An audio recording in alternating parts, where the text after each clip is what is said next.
Hello everyone, I'm Sahita Kashmanikanta and we are the Group 12.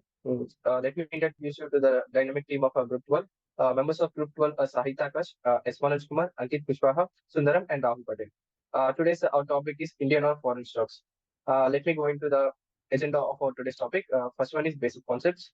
Second one is investing for different age groups in Indian or foreign stocks. Third one is investing for people with different level of income. And the fourth one is easy apps and websites to invest as a beginner.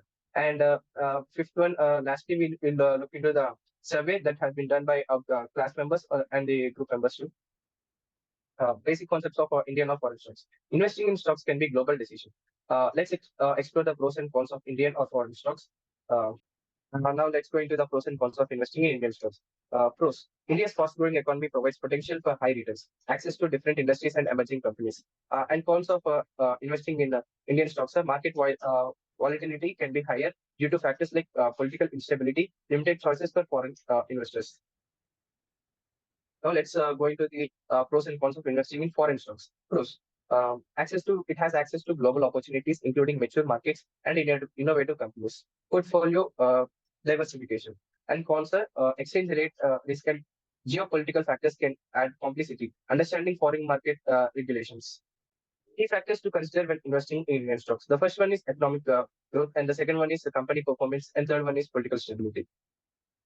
Key factors to consider when investing in foreign stocks. The first one is country risk, the second one is market performance, and third one is currency risk.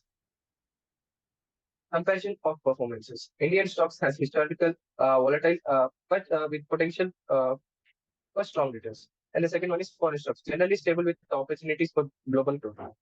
Third one, consider your goals. Align investment strategy with financial goals. Potential risk and the rewards of investing in Indian stocks. Risk: market volatility, regulatory changes, and current fluctuations. Rewards: potential for high returns, access to diverse sectors, and growing industries. Diversification: manage risk by diversing across sectors and market caps. Investing for different ages. Today let's discuss what is the basic age to invest in a foreign or Indian stocks. The first one is youngsters from age 20 to 30. First one is the diversification. Indian stocks focus on a mix of sectors that reflect the growth potential of Indian economy. Risk taking. Foreign stock export to innovative industries and technology companies could be appealing for growth. Long-term perspective. Indian stocks consider blue high chip companies with a history of stability and growth. Uh, Middle-aged investors, that is from the age 30 to 50. Balanced portfolio. Indian stocks aim for a balanced portfolio with a mix of large cap and mid cap stocks. Foreign stocks consider stable dividend paying stocks in addition to growth oriented options. Income generation. Indian stocks invest in dividend paying stocks for regular income. Foreign stocks explore foreign companies with a consistent dividend history. Third one is a pre-retirement investors. Preservation of capital. Foreign stocks emphasize on established companies with a history of weathering economic downturns. Risk management. Indian stocks consider reducing exposure to high risk stocks and sectors. Post-retirement investors, that is from the age of 70 and accessing 70. Income stream. Indian stocks rely on dividends and interest income for regular cash flow. Regular portfolio review. Indian and foreign stocks regularly reassesses the portfolio and adjust allocations based on changing needs and market conditions. Myself, Manoj Kumar, I'm the member of Group 12. I'll be talking about investing for people with different level of income.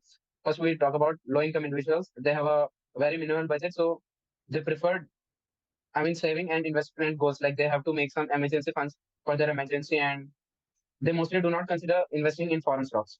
And second are middle income individuals. They have a systematic investment plan. They have a good diversified portfolio and they are very goal oriented. Third one are high income individuals. They have a very diverse portfolio. They mostly prefer foreign stocks to invest and they take professional advice to invest in stocks. And they have an active good portfolio managed by managers. And fourth one are ultra high net worth individuals. These are mostly CEOs and big businessmen who have private and equity and alternative investments. Indian and foreign stocks explore opportunities. These ultra high net worth individuals mostly invest in their own companies and others. They buy the stake of the companies by percent. Next topic is easy apps and websites to invest as a beginner. You have to do your own research before investing in these apps. First are investing apps for beginners. Zerodha in India, which is active in India, and Grow is also active in India. These are well known. And to invest in global stock market, you have to go for Robinhood app, available in United States, and global expansion are going on. And next one is interactive brokers. And for investing in cryptocurrency platforms as a beginner, you have to log in into and create your account in BuzzRX, which is a good platform to invest in cryptocurrency. And second one is CoinSwitch today. And fourth point, to websites to invest as a beginner are Kite by Zerodha and 5paisa. These both are available in India and legal. These all are legal, and you have to do your own research before investing. Next one. These are few things to remember as a beginning investor. You have to set your financial goals, and you have to be patient. I mean, your risk tolerance should be good, and you should have a good diversified portfolio and time horizon. You should focus on long term goals, not on short term, because in short term mostly penny stocks and these all lead to fraud. So you have to consider long term stocks. And next one is emergency fund. Yes, you have to maintain an emergency fund. If you get a loss in stocks, you have something to rely on. Next, research and education. You have to do your proper research before investing in stocks. Next, costs and fees. I mean, platform costs and fees. You have to do your own research. Investment vehicles. These are ETFs, websites, and apps provided by the companies to invest in stocks. And next is market volatility. You have to always do research on market, how market is performing, how volatile it is. So you have to be consistent in stock market to get some good gains from it. Next is, you have to review your stocks if it is making some good loss and it is going to make a lot loss in future. So you have to review and adjust your portfolio and make changes in the portfolio. Thank you. Hello everyone, my name is Rahul. Today we are going to discuss about mutual funds. First, we are going to see agenda of mutual funds. First topic is introduction to mutual fund. Second is history and future of mutual fund. Third is structure of mutual fund. Fourth is types of mutual fund. And at last, we are going to see pro and cons of mutual fund. First, we are going to see about some points about mutual fund. First, the mutual fund is a type of investment vehicle that pulls money from many investors to invest in a diversified portfolio of stocks, bonds, money market instruments, or other securities. The fund is managed by a professional fund manager or an investment management company. Investors in a mutual fund purchases shares, and the value of those shares is based on the net asset value of the fund.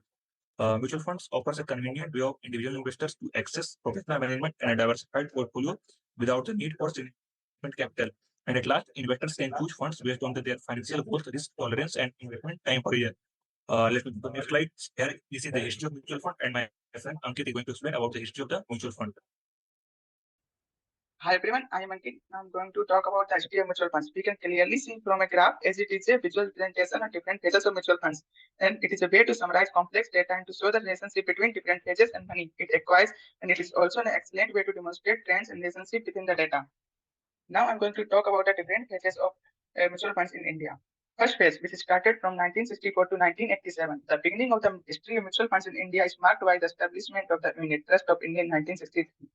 This first phase came primarily laid the foundation of mutual funds in India and encouraged the participation of small investors in capital markets.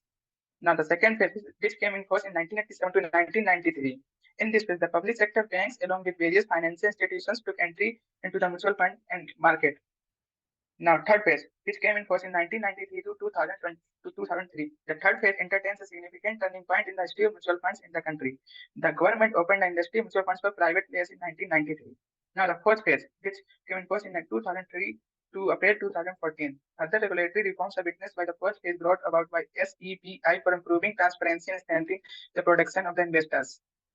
Now, the last phase, which is also known as the current phase, fifth phase, which started since May 2014. The current phase or the fifth phase experienced rapid growth in the mutual fund industry with the introduction of the direct plan option that offers investors a cost-effective way to invest in a mutual funds. Now, I'm going to talk about the facts concerning mutual fund industry growth. First, the average assets under management AAUM for Indian mutual fund stood at 44,39,187 crores as of the month of June 2023. The sector's AUM crossed the race to 10 trillion milestone for the first time in May 2014, and in November 2020 it crossed the 30 trillion milestone. Currently, the total number of folios in the market stands at 14.91 crores as of 30th June 2023. Now, the rest of the information you can read from the slide. I'm going to talk about the future of mutual funds. The rapid technological advancements are likely to influence the future of mutual funds in India. This is primarily because with the inclusion of the latest technology, mutual funds will be able to enhance their operations, offer innovative service and investment products, and bring about an improvement in the experience of the customers. Now we can see I'm going to talk about the significant growth in the mutual fund industry over the last decade. You can clearly see from the graph what trend it has followed, and now at the present it is at peak, and in future also it will be increasing so rapidly. Now, my friend, Here we are going to see structure of a mutual fund. We can see clearly in this picture that structure of a mutual fund consists of mainly three entities: sponsor, trustee, and asset management company. Here is the structure of a mutual fund. Structure of a mutual fund comprises mainly of three entities: sponsor, trustee, and AMC. Any mutual fund will first start by pooling money from various investors, and this money is then invested in securities as per pre-specified objective of the fund. The benefit or return earned on these securities is distributed to each investor after AMC deducts the expenses. Here we come see the three tier of a mutual fund. The three-tier structure of a mutual fund includes sponsor, trustee, and AMC. The first tier involves the sponsor or a group of sponsors who consider starting a mutual fund house. For that, they have to get permission from the SEBI, and the SEBI will check the experience, network, details of the sponsor, and etc. The second tier is the trust or public trust, which is created when the SEBI is convinced by the sponsor. And the last entity is AMC. AMC is the third tier, and it is appointed by the trustee to manage the fund with the approval of SEBI. They will in turn charge some fees which they will deduct from the money collected from various investors at the expense ratio. Here we are going to see about the detailed study of sponsor in mutual fund. We have already discussed about the sponsor in the mutual fund, so you can go through the slides and get some additional knowledge. Here I am going to discuss about the criteria that must be fulfilled before anyone can become a sponsor and get a certificate of a registration. First point is a sponsor should have minimum experience of 5 years in the financial service industry. Second point is the business net worth should have been positive in the last 5 years. The sponsor should be sound and physically fit. The sponsor had to contribute at least 40% of the net worth of the AMC. Existing or a new mutual fund sponsor should not be found guilty for any fraud, convicted of any offense. Here we are going to see about trust and trustee in a mutual fund, that you can go through these slides and read about more information from this slide. And I'm going to discuss about the detailed list of work that a trustee should do. First work is before the scheme's launch, the trustee should check the work of AMC and their bank office system, dealing rooms, and accounting work. The second point is the trustee should ensure that the AMC has not given any associate any advantage that is not in the best interest of the policyholder. Third point is they should check the AMC transaction performed according to the SEBI regulations. And the fourth point, they should take remedial steps if any of the laws and regulations are not being followed by the AMC. The trustees will review all the transactions of the trust and the AMC, including the net worth, every quarter. At last, they should check the customer's complaint and how the AMC manage the grievance. Here, AMC, we are going to discuss about AMC, and actually we are going to read about some major points that AMC works. First, AMC are the companies that are appointed by trustee or the sponsor, and they are responsible for managing the fund portfolio and the security in which they invest. You can read this slide and get additional information about AMC. Here are some of the work that AMC performs. The first work is that AMC is to launch scheme, receive and process the application forms submitted by the various investors, issue them unit certificates, send refund order, maintain record, repurchase and redeem units, and issue dividend or warrants. Second, they will have to manage investment with the help of fund manager. Third, they have to calculate the NAV of the scheme daily, maintain the records, and submit them to the AMFI website. They must prepare a distribute reports on the schemes and record all accounting transactions. Fund accounting can be assigned to a specialized firm if the AMC decide to do so. And last, they must have investment advisor to analyze the securities and the market condition. Here, we are going to discuss about the types of mutual fund, and my friend Sundaram is going to explain about the types of the mutual funds. Hello everyone, my name is Sundaram, and I would like to discuss about types of mutual funds. There are four types of mutual funds: equity fund, debt funds, hybrid fund, and ETFs are gold funds. First, I would discuss about equity fund. An equity fund is a mutual fund that invests principally in stocks. It can be actively or passively managed. Equity funds are also known as stock funds. The size of an equity fund is determined by market capitalization, while the investment style reflected in the fund's stock holding is also used to categorize equity mutual funds. Equity funds are also categorized by whether they are domestic or international. This can be broad market, regional, or single country funds. Some especially equity funds target business sectors such as healthcare, commodities, and real estate. Hybrid mutual fund. To simplify hybrid mutual fund meaning, it can be said that hybrid funds are combination of equity and debt investments, which are designed to meet the investment objective of the scheme. Each hybrid fund has different combination of equity and debt targeted at different types of investors. And in last term, even hybrid fund have classification. First is aggressive hybrid and second is conservative hybrids. If you are aggressive investors wanting little bit of stability, then it is called aggressive hybrids. Second is conservative hybrids. If you are conservative investors looking to get that little bit etc. through equity fund, then it is called conservative hybrid. And next is exchange traded funds. These are listed and traded on exchanges like stocks. Until the development of ETF, this was not possible before. Globally, ETFs have opened a wide new panorama of investment opportunities to retail as well as institutional money managers. ETF trading value is based on the net asset value of the under stock that is present. Think of it as a mutual fund that you can buy and sell in real time at a price that changes throughout the day. And next is debt fund. A debt fund is a mutual fund scheme that invests in fixed income instruments such as corporate and government bonds, corporate debt security, and money market instrument etc. And second is a few major advantage of investing in a debt funds are low cost structure, relatively stable returns, relatively high liquidity, and reasonable safety. And third is debt funds are ideal for investors who aim for regular income but are risks. Debt funds are less volatile and hence are less risky than equity funds. And fourth is in terms of operation, debt funds are not entirely different from other mutual fund schemes. However, in terms of safety of capital, they score higher than equity mutual funds. Next slide, my friend Raul will discuss about this. At last, we are going to see about the pros and cons of a mutual fund. Here you can see it is discussed in a tabular form on pros and cons. And pros section first is liquidity, diversification, minimal investment requirement, professional management, variety offering. And cons, high fee, commission, and other expenses, large cash presence in portfolio, no FDIC coverage, difficulty in comparing funds, lack of transparency in holding. Let me come to the next slide. You can see that in the advantages section, these are the major points that are shown in the picture about the advantages of the mutual fund.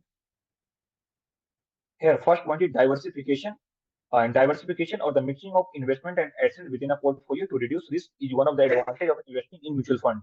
Easy access, trading on the major stock exchange, mutual funds can be bought and sold with relative ease, making them highly liquid investment. Also, when it comes to certain type of assets like foreign equity or exotic commodities, mutual funds are often the most feasible way, sometimes the only way for individual investor to participate. Third one is economic of scale. Mutual fund also provide economics of scale by foregoing numerous commission charges to create a diversified portfolio. Last, professional management. Professional investment manager uses research and skillful trading. A mutual fund is a relatively inexpensive way for a small investor to get a full-time manager to make and monitor investments. Transparency. Investors have the freedom to research and select from manager with a variety of styles and management goals. A fund manager may focus on values, investing growth, developed markets, emerging markets, income, or macroeconomic investing among many other styles. The variety allows investors to gain exposure to not only stocks and bonds, but also commodities, foreign assets, and real estate through specialized mutual funds. Mutual fund provide opportunities for foreign and domestic investment that may not otherwise be directly accessible to ordinary investors. Here are some of the disadvantages of investing in a mutual fund. First is high cost for managing the mutual fund, entry or exit load, end of the day trading only, fluctuating returns. We are going to see every disadvantage in a brief manner. First is no guarantee. Like many other investments without a granted return, there is always the possibility that the value of your mutual fund will depreciate. Cash drive mutual fund requires a significant amount of their portfolios to be held in cash to satisfy share redemptions each day. To maintain liquidity and the capacity to accommodate withdrawals, funds typically have to keep a larger portion of their portfolios as cash than a typical investor might. Because cash earns no returns, it is often referred to as a cash drive. The third is high cost. Mutual fund provide investors with professional management, but fees that reduce the fund's overall payout are assessed to mutual fund investor regardless of the performance of the fund. Since fees vary widely from fund to fund, failing to pay attention to fees can have negative long-term consequences as actively managed funds incur transaction cost that accumulate over a year. At last, for end of day trading only. Mutual funds allow you to request that your shares be converted into a cash at any time. However, unlike stock that trade through the day, many mutual funds redemption take place only at the end of each trading day. Thanks. I have discussed a lot of points in these slides about the mutual fund, but you can go through this slide and read this slide, and you will get more information and a detailed information about the mutual funds, its types, everything, every agenda you can learn from the reading the slides. Thanks.